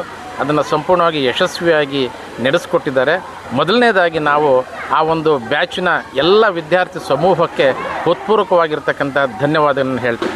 ಕಾರಣವಾದರಿಷ್ಟೇ, ಒಬ್ಬ ವಿದ್ಯಾರ್ಥಿ ತನ್ನ ವಿದ್ಯಾಭ್ಯಾಸವನ್ನು ಮುಗಿಸಿ ತದನಂತರ ಬೇರೆ ಕಡೆ ಹೊರಡೋ ಸಂದರ್ಭ ಮತ್ತು ಅಲ್ಲಿ ಯಶಸ್ವಿಯಾಗಿ ಒಂದು ಸ್ಥಾನಮಾನವನ್ನು ಪಡ್ಕೊಂಡ ನಂತರ ಆ ವಿದ್ಯಾರ್ಥಿ ತಾನು ಕಲಿತಂಥ ವಿದ್ಯಾಭ್ಯಾಸ ಮಾಡಿದಂತಹ ಶಿಕ್ಷಣ ಸಂಸ್ಥೆಯನ್ನು ಮತ್ತು ಹೇಳಿಕೊಟ್ಟಂಥ ಶಿಕ್ಷಕರನ್ನು ನೆನಪು ಮಾಡ್ಕೊಳ್ತಕ್ಕಂಥದ್ದು ಇದೆಯಲ್ಲ, ಅದು ಬಹಳ ಪ್ರಮುಖವಾಗಿರ್ತಕ್ಕಂಥ ಅಂಶ. ಆ ಕೆಲಸವನ್ನು ಇವತ್ತು 2014 ಮತ್ತು 15ನೇ ಸಾಲಿನ ವಿದ್ಯಾರ್ಥಿಗಳು ನಡೆಸಿಕೊಟ್ಟಿದ್ದಾರೆ. ಅವ್ರಿಗೆ ನಮ್ಮೆಲ್ಲರ ಪರವಾಗಿ, ಅಂದರೆ ನಿವೃತ್ತಿಯಾಗಿರ್ತಕ್ಕಂಥ ಶಿಕ್ಷಕರು ಇರ್ಬೋದು, ಹಾಲಿ ಶಿಕ್ಷಕರು ಇರ್ತಕ್ಕಂಥ ಸಂದರ್ಭ ಇರ್ಬೋದು, ಅವರೆಲ್ಲರ ಪರವಾಗಿ ಆ ಬ್ಯಾಚಿನ ಎಲ್ಲ ವಿದ್ಯಾರ್ಥಿಗಳಿಗೆ ನಾವು ಯಶಸ್ಸನ್ನು ಇನ್ನೂ ಮುಂದೆ ಹೆಚ್ಚಿನ ಯಶಸ್ಸನ್ನು ಗಳಿಸಲಿ, ಅವರ ಗುರಿ ಉದ್ದೇಶವನ್ನು ಸಾಧಿಸಲಿ, ಇಂತಹ ಕೆಲಸ ಕಾರ್ಯಗಳನ್ನು, ಸಮಾಜಮುಖಿ ಕಾರ್ಯಕ್ರಮಗಳನ್ನು ಅವರು ಇನ್ನೂ ಹೆಚ್ಚೆಚ್ಚು ಮಾಡಲಿ ಅಂಥೇಳಿ ನಾನು ತುಂಬ ಹೃದಯದಿಂದ ನಮ್ಮ ಎಲ್ಲ ಶಿಕ್ಷಕರ ಪರವಾಗಿ ನಾನು ಅಭಿನಂದನೆಯನ್ನು, ಧನ್ಯವಾದಗಳನ್ನು ಹೇಳ್ತೀನಿ. 2014 ಮತ್ತು 15ನೇ ಸಾಲಿನ ವಿದ್ಯಾರ್ಥಿಗಳು ಗುರುವೃಂದ ಕಾರ್ಯಕ್ರಮವನ್ನು, ಗುರುವಂದನೆ ಕಾರ್ಯಕ್ರಮವನ್ನು ನಡೆಸಿಕೊಟ್ಟಿದ್ದಾರೆ. ಅದು ಅತ್ಯಂತ ಯಶಸ್ವಿಯಾಗಿ ನಡೆಯಿತು. ಇಂಥ ಒಂದು ಕಾರ್ಯಕ್ರಮ ಆ ಮಕ್ಕಳು ನಮ್ಮನ್ನು ನೆನಪು ಮಾಡಿಕೊಂಡು ಶಿಕ್ಷಕ ಮತ್ತು ಗುರುವಿನ ಸಂಬಂಧವನ್ನು ಕಲ್ಪನೆ ಮಾಡ್ಕೊಂಡು ಇದು ಮಾಡಿದ್ದಾರೆ. ಬಹಳ ಉತ್ತಮವಾದಂಥ ಒಂದು ಕಾರ್ಯಕ್ರಮವನ್ನು ಇವತ್ತು ಜರುಗಿಸಿದ್ದಾರೆ ಈ ಒಂದು ವಿದ್ಯಾಸಂಸ್ಥೆಯಲ್ಲಿ. ಬಹಳ ಸಂತೋಷವಾಗುತ್ತೆ. ಆ ಎಲ್ಲ ಮಕ್ಕಳಿಗೆ 14 ಮತ್ತು 15ನೇ ಸಾಲಿನ ಎಲ್ಲ ಮಕ್ಕಳಿಗೆ ಅವರ ಭವಿಷ್ಯ ಉಜ್ವಲ ಆಗಲಿ ಅಂತ ಹೇಳ್ತಾ ನಾನು ಪ್ರಾರ್ಥನೆ ಮಾಡ್ಕೊಂಡು ನಾನು ಮಾತನಾಡ್ತೀನಿ. ಧರ್ಮಸಾಗರ ಪ್ರೌಢಶಾಲೆಯಲ್ಲಿ ವ್ಯಾಸಂಗ ಮಾಡಿದಂತಹ ವಿದ್ಯಾರ್ಥಿಗಳು ಇವತ್ತು ಏನು ಗುರುವಂದನಾ ಕಾರ್ಯಕ್ರಮವನ್ನು ಹಮ್ಮಿಕೊಂಡು ಭಾಳ ಯಶಸ್ವಿಯಾಗಿ ಈ ಒಂದು ಕಾರ್ಯಕ್ರಮವನ್ನು ನಡೆಸಿಕೊಟ್ಟಿದ್ದಾರೆ. ನಿಜಕ್ಕೂ ಇದು ಶ್ಲಾಘನೀಯ. ಈ ಒಂದು ಕಾಲದಲ್ಲಿ ಗುರು ಮತ್ತು ಶಿಷ್ಯರ ಸಂಬಂಧವನ್ನು ಅವರು ಈ ಸಮಾರಂಭ ಮಾಡುವುದರ ಮುಖಾಂತರ ಎಲ್ಲರಿಗೂ ಮನದಟ್ಟಾಗುವಂತೆ ಮಾಡಿದ್ದಾರೆ. ನಾನು ಅವರಿಗೆ ಈ ಸಂದರ್ಭದಲ್ಲಿ ಶುಭವನ್ನು ಹಾರೈಸ್ತೀನಿ. ನನ್ನ ಹೆಸರು ರಮೇಶ್ ಅಂತ. ನಾನು ಇಲ್ಲಿ ವಿಜ್ಞಾನ ಶಿಕ್ಷಕನಾಗಿ ಇವತ್ತು ಏನು ಒಂದು ಗುರುವಂದನಾ ಕಾರ್ಯಕ್ರಮ ಮಾಡಿದ್ದಾರೆ 2014 ಮತ್ತು 15ನೇ ಸಾಲ ವಿದ್ಯಾರ್ಥಿಗಳು, ಅವ್ರಿಗೆ ನಾನು ರಸಾಯನಶಾಸ್ತ್ರ ಮತ್ತು ಜೀವಶಾಸ್ತ್ರವನ್ನು ಬೋಧಿಸ್ತಾ ಇದ್ದೆ. ಆ ಮಕ್ಕಳು 10 ವರ್ಷ, ಇನ್ನೂ 10 ವರ್ಷ ಮುಗಿದಿಲ್ಲ, ಆದರೂ ಅಷ್ಟು ಬೇಗ ಅವರ ಲೈಫನ್ನೆಲ್ಲ ಸೆಟ್ಲ್ ಮಾಡಿಕೊಂಡು ಇವತ್ತು ಗುರುಗಳನ್ನು ನೆನಪು ಮಾಡಿಕೊಂಡು ಮತ್ತು ಸಂಸ್ಥೆನ ನೆನಪು ಮಾಡಿಕೊಂಡು ಇವತ್ತು ಈ ಒಂದು ಸಂಸ್ಥೆಗೆ ಬಂದು ನಮಗೆಲ್ಲರಿಗೂ ಸಹಿತ ಒಂದು ಅವರು ಕೊಟ್ಟಂಥ ಆತಿಥ್ಯ ಹೇಗಿತ್ತು ಅಂತೇಳಿದರೆ ಮನಮುಟ್ಟುವಂತಿತ್ತು, ಹೃದಯ ಸ್ಪರ್ಶಿ ಒಂದು ನಮಗೆ ಗೌರವವನ್ನು ಕೊಟ್ಟರು. ಅದು ನಿಜವಾಗ್ಲೂ ಅವಿಸ್ಮರಣೀಯ, ಮರೆಯೋದಕ್ಕಾಗೋದಿಲ್ಲ. ಯಾರಾದರೂ ಶಿಕ್ಷಕರು ಏನಾದರೂ ಸಂಪಾದನೆ ಮಾಡಿದ್ದೀವಿ ಅಂತೇಳಿದರೆ, ಏನಾದರೂ ಐಶ್ವರ್ಯ ಬಂದಿದೆ ಅಂದರೆ ನಮ್ಮ ವಿದ್ಯಾರ್ಥಿಗಳಂತೇಳಿ ಹೇಳೋಕ್ಕೆ ಇಷ್ಟಪಡ್ತೀನಿ. ನಮ್ಮ ಏನು ಹಿರಿಯ ವಿದ್ಯಾರ್ಥಿಗಳಿದ್ದಾರೆ ಅಥವಾ ನಮ್ಮ ವಿದ್ಯಾರ್ಥಿ ಸಮೂಹ ಇದೆ, ಅದೇ ನಮ್ಮ ಆಸ್ತಿ, ಅದೇ ನಮ್ಮ ಐಶ್ವರ್ಯ ಅಂತ ಹೇಳ್ತಾ ಆ ಎಲ್ಲ ಮಕ್ಕಳಿಗೂ ಸಹಿತ ಮುಂದೆ ಭವಿಷ್ಯದಲ್ಲಿ ಒಳ್ಳೆಯದಾಗಲಿ ಅಂತೇಳಿ ನಮ್ಮ ಧರ್ಮಸಾಗರ ವಿದ್ಯಾಸಂಸ್ಥೆಯಲ್ಲಿ 2014-15ನೇ ಸಾಲಿನ ಹಳೆಯ ವಿದ್ಯಾರ್ಥಿಗಳು ಇವತ್ತು ಗುರುವಂದನಾ ಕಾರ್ಯಕ್ರಮ ಬಹಳ ವಿಜೃಂಭಣೆಯಾಗಿ ಆಚರಿಸ್ಕೊಟ್ರು. ಅವರಿಗೆ ಮೊದಲನೇದಾಗಿ 2014-15ನೇ ಸಾಲಿನ ವಿದ್ಯಾರ್ಥಿಗಳಿಗೆ ಅಭಿನಂದನೆಗಳು ಸಲ್ಲಿಸ್ತಾ, ನಮ್ಮ ಈ ಶಾಲೆಯ ಧರ್ಮಸಾಗರ ವಿದ್ಯಾಸಂಸ್ಥೆಯ ಎಲ್ಲ ನಿವೃತ್ತ ಶಿಕ್ಷಕರು ಬಂದು ಈ ಕಾರ್ಯಕ್ರಮದಲ್ಲಿ ಭಾಗವಹಿಸಿ ಅವರು ಎಲ್ಲ ವಿದ್ಯಾರ್ಥಿಗಳಿಗೂ ಒಳ್ಳೆಯ ಹಿತ ನುಡಿಗಳು ನುಡಿದ್ರು ಸವಿನಯ ನೆನಪಿರುವ ಹಾಗೆ ಅವ್ರುಗಳಿಗೂ ನಾನು ಎಲ್ಲ ಹಿರಿಯ ಶಿಕ್ಷಕರುಗಳೂ ನಾನು ಅಭಿನಂದನೆಗಳು ಸಲ್ಲಿಸ್ತೇನೆ. ನಾನು 2014-15 ವಿದ್ಯಾರ್ಥಿಗಳಾಗಲಿ, ಯಾರೇ ಹಳೆಯ ವಿದ್ಯಾರ್ಥಿಗಳಿರಲಿ, ಅವ್ರಿಗೆ ನಾನು ಇಷ್ಟೇ ಕೇಳ್ಕೊಳೋದು ಏನು ಅಂದರೆ, ನೀವು ಗುರುವಂದನಾ ಕಾರ್ಯಕ್ರಮ ಮಾಡಿರೋದು ಅವರಿಗೆ ಸ್ಥಿರವಾಗಿ ಅವರು ಸ್ವೀಕರಿಸಬೇಕು. ಅಂದರೆ ಪ್ರತಿ ಏನೇ ಅವರ ಸ್ವಂತ ಕಾರ್ಯಕ್ರಮ ಇರಲಿ, ಗುರುಗಳದ್ದು ಏನೇ ಆಗು ಹೋಗಲಿರಲಿ, ನೀವು ಗುರುತಿಸಿ ಅವ್ರ ಮನೇಲಿ ಏನೇ ಕಾರ್ಯಕ್ರಮ ಇರಲಿ. ಕೆಲವರು ಯಾಕೆ ಈ ಮಾತು ಹೇಳ್ತೀನಿ ಅಂದರೆ, ಇತರೆ ಏನೇ ಕೆಲಸ ಕಾರ್ಯಗಳು ಮಾಡೋರು ಇತರೆ ಉದ್ಯೋಗದಲ್ಲಿರೋರು ಶ್ರೀಮಂತರಾಗಿರ್ತಾರೆ. ನಮ್ಮ ಶಿಕ್ಷಕರ ವೃಂದದಲ್ಲಿ ಅವರಿಗೆ ಎಷ್ಟು ಬೇಕೋ ಅಷ್ಟೇ ಅವರಿಗೆ ಒಂದು ಪೇಮೆಂಟ್ ಬರೋದು. ಅವ್ರು ಇತರೆ ಬೇರೆ ಚಟುವಟಿಕೆಗಳು ಮಾಡೋಕ್ಕಾಗಲ್ಲ. ಇವಾಗ ಸರ್ಕಾರ ಇತ್ತೀಚೆಗೆ ಟ್ಯೂಷನ್ ಮಾಡಿದ್ರು ಅದಕ್ಕೂ ಒಂದು ಕಡಿವಾಣ ಹಾಕ್ತಾರೆ ನಮ್ಮ ಏಡೆಡ್ ಶಾಲೆಗಳಲ್ಲಿ. ಆ ರೀತಿ ಜೀವನ ಮಾಡಿ ಅವರಿಗೆ ನೋಡಿ, ಅವರಿಗೆ ಸರ್ಕಾರದಿಂದ ಆಗಲಿ ಸಂಸ್ಥೆಯಿಂದ ಆಗಲಿ ಅವ್ರ ಸಂಭಾವನೆ 25% ಕೊಡೋದು. ಮಿಕ್ಕಿದ 75% ಅವ್ರ ಗುರುಗಳು ಅವರ ಸ್ವಯಂ ಸೇವೆಯಿಂದ ವಿದ್ಯಾರ್ಥಿಗಳಿಗೆ ವಿದ್ಯಾಭ್ಯಾಸ ಮಾಡಿಕೊಡ್ತಾರೆ. ಆ 75%ನ ಇವತ್ತು ಗುರುವಂದನಾ ಕಾರ್ಯಕ್ರಮದಲ್ಲಿ ಎಷ್ಟು ಪ್ರೀತಿಯಿಂದ ನಮ್ಮ ಎಲ್ಲ ಹಳೆ ವಿದ್ಯಾರ್ಥಿಗಳು ಮಾಡಿದ್ರು, ಮುಂದಿನ ದಿನಗಳಲ್ಲಿ ಆ ಗುರುಗಳನ್ನ ನೀವು ಏನೇ ಅವ್ರ ಮನೇಲಿ ಸ್ವಂತ ಕಾರ್ಯಕ್ರಮ ಇರಲಿ, ಕೆಲವು ಗುರುಗಳಿಗೆ ಅವ್ರ ಸ್ವಂತ ಏನೇ ಕಾರ್ಯಕ್ರಮಗಳು ಮಾಡ್ಕೊಳಕ್ಕೆ ಶಕ್ತಿ ಇರಲ್ಲ. ಅಂಥ ಗುರುಗಳನ್ನೂ ಗುರುತಿಸಿ ನೀವು ಅವ್ರಿಗೆ ಕೈ ಜೋಡಿಸಿ ಮಾಡಿದ್ರೆ ಈ ಗುರುವಂದನಾ ಕಾರ್ಯಕ್ರಮಕ್ಕೆ ಒಂದು ಸಾರ್ಥಕ ಸಿಗ್ತೈತೆ ಅಂತ ಹೇಳ್ತಾ, ನಮ್ಮ ಈ ಧರ್ಮಸಾಗರ ವಿದ್ಯಾಸಂಸ್ಥೆಯಲ್ಲಿ ಈ ಗುರುವಂದನಾ ಕಾರ್ಯಕ್ರಮ ನೆರವೇರಿಸಿಕೊಟ್ಟ ಎಲ್ಲ ಹಳೆ ವಿದ್ಯಾರ್ಥಿಗಳಿಗೆ ವಂದಿಸ್ತೀನಿ. ಇಲ್ಲಿ ನಮ್ಮ ಶಾಲೆಯ ಈ ಹಾಲಿ ಶಿಕ್ಷಕರಿಗೂ ಮತ್ತು ಮುಖ್ಯೋಪಾಧ್ಯಾಯರಿಗೂ ಮತ್ತು ಇಲ್ಲೆಲ್ಲ ಕೆಲಸ ಕಾರ್ಯ ನಿರ್ದೇಶಕರು ಮತ್ತು ನಮ್ಮ ಆಡಳಿತ ಮಂಡಳಿಯವ್ರಿಗೂ, ಇಲ್ಲಿ ಆಡಳಿತ ಮಂಡಳಿ ಪರವಾಗಿ ಎಲ್ಲರಿಗೂ ನಾನು ವಂದನೆಗಳು ಅರ್ಪಿಸ್ತೀನಿ. ಇವತ್ತು ಏನೋ ಒಂದು ಗುರುವಂದನಾ ಕಾರ್ಯಕ್ರಮ ಅಂತ ಇವತ್ತು 2014-15 ಸಾಲಿನ ವಿದ್ಯಾರ್ಥಿಗಳು ನಾವು ಎಲ್ಲ ಹಮ್ಮಿಕೊಂಡಿದ್ವಿ. ಎಲ್ಲ ಸಕ್ಸಸ್ಫುಲ್ ಆಗಿದೆ ಅಂತ ಎಲ್ಲವನ್ನು ಭಾವಿಸ್ತೇವೆ. ಮತ್ತು ಎಲ್ಲ ಗುರುಗಳೆಲ್ಲರೂ ಬಂದಿದ್ದರು. ತುಂಬ ಚೆನ್ನಾಗಿ ಸಕ್ಸಸ್ಫುಲ್ ಆಗಿ ಕಾರ್ಯಕ್ರಮ ನಮ್ಮ ವಿದ್ಯಾರ್ಥಿಗಳಿಗೆ ಮತ್ತು ಎಲ್ಲ ಶಿಕ್ಷಕರಿಗೆ ಎಲ್ಲರಿಗೂ ಆಡಳಿತ ಮಂಡಳಿಯವರಿಗೆ ಎಲ್ಲರಿಗೂ ಅಭಿನಂದನೆ. ನಾನು 15 ಬ್ಯಾಚು ಗುರುವಂದನಾ ಕಾರ್ಯಕ್ರಮವನ್ನು ಹಮ್ಮಿಕೊಂಡಿದ್ವಿ. ಎಲ್ಲ ನಮ್ಮ ಸಹೋದರಿ ಅಂದರೆ ನಮ್ಮ ಫ್ರೆಂಡ್ಸ್ ಎಲ್ಲ ಸೇರಿ ಎಲ್ಲ ಒಂದು 2 ಮಂತ್ಸಿಂದ ಎಲ್ಲ ಡಿಸ್ಕಷನ್ ಮಾಡಬೇಕು ಅಂತ ತುಂಬ ಪ್ಲ್ಯಾನ್ ಮಾಡಿದ್ವಿ. ತುಂಬ ನಮಗೂ ಒಂದು ಫೀಡ್ಬ್ಯಾಕ್ ಆಗಿರೋದೆಲ್ಲ ಒಂದು ರೀಕಾಲ್ ಮಾಡ್ಕೊಂಡಂಗೆ ಆಗ್ತಾ ಇದೆ. ಎಲ್ಲ ನಮಗೂ ಸ್ಕೂಲು ನಾವು 10 ಇಯರ್ಸ್ ಆಗಿತ್ತು, ಬರಲೇ ಇಲ್ಲ ಈ ಕಡೆ. ನಾವು ನಮ್ಮದು 10th ಮುಗೀತು, ರಿಸಲ್ಟ್ ನೋಡ್ಕೊಂಡ್ವಿ, ಮತ್ತು ನಾವು ಓದ್ವಿ. ಮತ್ತು ಈ ಕಡೆ ಬರೋಕ್ಕೆ ನಮ್ಗೆ ಅವಕಾಶ ಇರಲಿಲ್ಲ. ಇದನ್ನೆಲ್ಲ ಅವಕಾಶ ಮಾಡಿಕೊಟ್ಟಿರೋ ನಮ್ಮ ಟೀಚರ್ಸ್ಗೆ ಆಗಲಿ, ಮತ್ತು ಈಗ ಈ ಸ್ಕೂಲಿನ ಮುಖ್ಯ ಅತಿಥಿಗಳ ಆಡಳಿತ ಮಂಡಳಿ ಆಗಿರಲಿ, ಅವರೆಲ್ಲ ತುಂಬ ಇದು ತೊಗೊಂಡು ನಮಗೆ ಸಹಕರಿಸಿದ್ದಾರೆ ಅಷ್ಟೇ. ತುಂಬ ತುಂಬ ಖುಷಿ ಆಗ್ತಾ ಇದೆ ನಮಗೆ. ಆ್ಯಕ್ಚುಲಿ ಇದು ನಾವು ಅಂದ್ಕೊಳ್ತಾ ಇದ್ವಿ ಮಾಡಬೇಕು, ಏನಾದರೂ ಹೋಗಬೇಕು ಸ್ಕೂಲ್ ಕಡೆ ಅಂತ, ಬಟ್ ಆಗ್ತಾ ಇರಲಿಲ್ಲ. ಬಟ್ ಇದೊಂದು ಎಲ್ಲನೂ ಫ್ರೆಂಡ್ಸ್ ಎಲ್ಲ ಸೇರಿ ಇದೆಲ್ಲನೂ ಒಂದು ಅವಕಾಶ ಮಾಡಿಕೊಟ್ಟಿರೋದಕ್ಕೆ ತುಂಬ ಧನ್ಯವಾದ. ಮೊದಲಿಗೆ ತುಂಬ ಧನ್ಯವಾದಗಳು ಧರ್ಮಸಾಗರ ವಿದ್ಯಾಸಂಸ್ಥೆ ಆಡಳಿತ ಮಂಡಳಿಯವರಿಗೂ ಹಾಗೂ ಹಾಲಿ ಶಿಕ್ಷಕರಿಗೂ ಮತ್ತು ನಮಗೆಲ್ಲರೂ ಪಾಠ ಮಾಡಿದಂತಹ ಶಿಕ್ಷಕರಿಗೂ ಸೇರಿಸಿ ನಾವು 2014-15 ಸಾಲಿನಲ್ಲಿ ನಾವೇನು ಎಲ್ಲ ಓದಿದ್ದೀವಿ. ಈಗ ತುಂಬ ಕೆಲವರಲ್ಲಿ ಕೆಲವರೇ ಬಂದಿದ್ದೀವಿ ಶಾಲೆಗೆ. ಸೊ ಎಲ್ಲರಲ್ಲೂ ಒಂದು ವಿನಂತಿ ಏನಂದರೆ ಎಲ್ಲರೂ ಬರಬೇಕು. ನೋಡಿ, ನಾವು ಓದಿರುವಂಥ ಶಾಲೆಗೆ ಆದಷ್ಟು ನಮ್ಮ ಕೈಯಲ್ಲಿ ಆದಷ್ಟು ದೇವ್ರು ಏನು ನಮಗೆ ಅನುಗ್ರಹ ಕೊಟ್ಟಿದ್ದಾನೋ ಅಥವಾ ನಮ್ಮ ಕೃಪೆ ಕೊಟ್ಟಿದ್ದಾನೋ ಅದ್ರ ಜೊತೆಗೆ ಒಂದು ಸ್ವಲ್ಪ ಆದರೂ ನಾವು ಓದಿರುವಂಥ ವಿದ್ಯಾಸಂಸ್ಥೆಗೆ ನಾವು ಕೊಡುಗೆಯನ್ನು ಕೊಡಬೇಕು. ಇವತ್ತು 2014-15 ಸಾಲಿನಲ್ಲಿ ಏನು ನಾವು ಇವಾಗ ಸದ್ಯಕ್ಕೆ ಒಂದು 50 ಜನ ಅಷ್ಟು ಸೇರಿ ನಮ್ಮ ಕೈಲಿ ಎಷ್ಟಾಗಿದೆಯೋ ಅಷ್ಟು ಮಾಡಿದ್ದೀವಿ. ಇನ್ನೂ ಕೆಲವರು ಹಣ ಸಹಾಯ ಮಾಡಿದ್ದಾರೆ, ಆದರೆ ಅವರ ಅನುಪಸ್ಥಿತಿಯಲ್ಲಿ ಎಲ್ರಿಗೂ ಸಹ ಧನ್ಯವಾದಗಳನ್ನ ಹೇಳ್ತೀನಿ. ಮುಂದಿನ ಕಾರ್ಯಕ್ರಮಗಳು ನಾವು ಯಾರೇ ಏನೇ ಮಾಡಿದ್ರು ಎಲ್ಲದಕ್ಕೂ ನಮ್ಮ ಏನು ಧರ್ಮಸಾಗರ ವಿದ್ಯಾಸಂಸ್ಥೆಯಲ್ಲಿ ನಾವು ಪ್ರೌಢ ಶಿಕ್ಷಣವನ್ನು ಪಡ್ಕೊಂಡಿದ್ದೀವಿ. ಎಲ್ಲರೂ ಸಹ ಸೇರಿ ನಮ್ಮ ಈ ವಿದ್ಯಾಸಂಸ್ಥೆಯನ್ನು ಬೆಳೆಸಬೇಕು, ಉಳಿಸ್ಬೇಕು ಮತ್ತು ಜೊತೆಗೆ ಕೈಲಾದಷ್ಟು ಸಹಾಯ ಮಾಡಬೇಕು ಅಂತ ಎಲ್ಲರಲ್ಲೂ ಸವಿನಯದಿಂದ ಬೇಡ್ಕೊಳ್ತೀನಿ. 2014-15ನೇ ಬ್ಯಾಚಿನ ಹಿರಿಯ ವಿದ್ಯಾರ್ಥಿಗಳು ಇವತ್ತು ಗುರುವಂದನಾ ಕಾರ್ಯಕ್ರಮವನ್ನು ಇಟ್ಕೊಂಡಿದ್ದರು. ಅದಕ್ಕೆ ಆಡಳಿತ ಮಂಡಳಿಯ ಖಜಾಂಚಿಗಳಾದಂತಹ ಧನರಾಜ್ ಸರ್ ಹಾಗೂ ಕಾರ್ಯದರ್ಶಿಗಳಾದಂಥ ಶಾಂತಕುಮಾರ್ ಸರ್, ನಿರ್ದೇಶಕರಾದಂತಹ ಕೃಷ್ಣಪ್ಪ ಸರ್ ಆಗಮಿಸಿದ್ರು. ಅವ್ರಿಗೆ ಮೊದಲು ಧನ್ಯವಾದ ಹೇಳ್ತೀನಿ. ಈ 2014-15ನೇ ಬ್ಯಾಚಿನ ವಿದ್ಯಾರ್ಥಿಗಳು ಸುಮಾರು 2 ತಿಂಗಳಿಂದ ಸತತವಾಗಿ ಶಾಲೆಗೆ ಏನನ್ನಾದರೂ ಮಾಡಬೇಕು, ನಮ್ಮ ಕೊಡುಗೆ ಇರಬೇಕು ಅಂಥೇಳಿ ಯೋಚನೆಯನ್ನು ಮಾಡಿ ಒಂದು ಗುರುವಂದನಾ ಕಾರ್ಯಕ್ರಮ ಮಾಡೋದ್ರ ಜೊತೆಗೆ ನಾವು ನಮ್ಮನ್ನು ಆ ಸಂಸ್ಥೆಗಾಗಿ, ಆ ಶಾಲೆಗಾಗಿ ತೊಡಗಿಸ್ಕೋಬೇಕು. ಅಲ್ಲಿ ಹಲವು ಕಾರ್ಯಕ್ರಮಗಳನ್ನು ಹಮ್ಮಿಕೋಬೇಕು. ಅಲ್ಲಿ ಶಾಲೆಗೆ ಬೇಕಾಗಿರುವಂಥ ಆಗು ಹೋಗುಗಳ ಬಗ್ಗೆ ಚರ್ಚೆಯನ್ನು ಮಾಡಿ ನಮ್ಮ ಕೈಲಿಂದ ನಮ್ಮ ದುಡಿಮೆಯ ಇಂತಿಷ್ಟು ಪ್ರತಿಫಲವನ್ನು ಆ ಶಾಲೆಗೆ ಕೊಡಬೇಕು ಅಂತೇಳಿ ತೀರ್ಮಾನವನ್ನು ಮಾಡಿದ್ದಾರೆ. ನಿಜವಾಗ್ಲೂ ಕೂಡ ಆ ವಿದ್ಯಾರ್ಥಿಗಳೆಲ್ಲರಿಗೂ ಕೂಡ ನಾವು ಧನ್ಯವಾದಗಳನ್ನು ಸಮರ್ಪಿಸ್ತೇವೆ. ಸೊ ಅವರು ಮುಂದೆ ನಮ್ಮ ಶಾಲೆಗೆ ಬೇಕಾದಂತಹ ಚೇರ್ಸ್ ಇರ್ಬೋದು, ಹೆಲ್ತ್ ಕ್ಯಾಂಪ್ ಇರ್ಬೋದು, ಐ ಕ್ಯಾಂಪ್ ಇರ್ಬೋದು, ಹೀಗೆ ಹಲವು ಕಾರ್ಯಕ್ರಮಗಳನ್ನು, ಜೊತೆಗೆ SSLCಯಲ್ಲಿ ಹೆಚ್ಚು ಅಂಕ ಪಡೆದಂಥ ವಿದ್ಯಾರ್ಥಿಗಳಿಗೆ ಪ್ರತಿ ವರ್ಷ ಬಹುಮಾನವನ್ನು ಕೂಡ ಘೋಷಣೆಯನ್ನು ಮಾಡಿದ್ದಾರೆ. ಸೊ ಬಂದಿರುವಂತಹ ಹೆಚ್ಚು ಕಡಿಮೆ 100 ಮಕ್ಕಳಿಗಿಂತ ಹೆಚ್ಚಾಗಿದ್ದರು. ಅವರು ಮುಂದಿನ ದಿನಗಳಲ್ಲಿ ಇನ್ಸ್ಪೈರ್ ಆಗಿ ಇನ್ನೂ ಕೂಡ ಈ ಶಾಲೆಗೆ ಕಾಂಟ್ರಿಬ್ಯೂಷನ್ ಮಾಡಲಿ ಅಂತ ಕೇಳ್ಕೊತೀನಿ. ಯಾಕಂದರೆ ಸಾಮಾಜಿಕವಾಗಿ, ಆರ್ಥಿಕವಾಗಿ, ಶೈಕ್ಷಣಿಕವಾಗಿ ಹಿಂದುಳಿದ ಕುಟುಂಬಗಳು ನಮ್ಮ ಶಾಲೆಗೆ ಬರ್ತಾ ಇರೋದ್ರಿಂದ ಆ ಮಕ್ಕಳಿಗೆ ನಮ್ಮ 2015ನೇ ಬ್ಯಾಚಿನ ವಿದ್ಯಾರ್ಥಿಗಳಿಂದ ಅನುಕೂಲ ಆಗಲಿ ಅಂತ ಹೇಳ್ತಾ ಅವರಿಗೆ ಧನ್ಯವಾದಗಳನ್ನು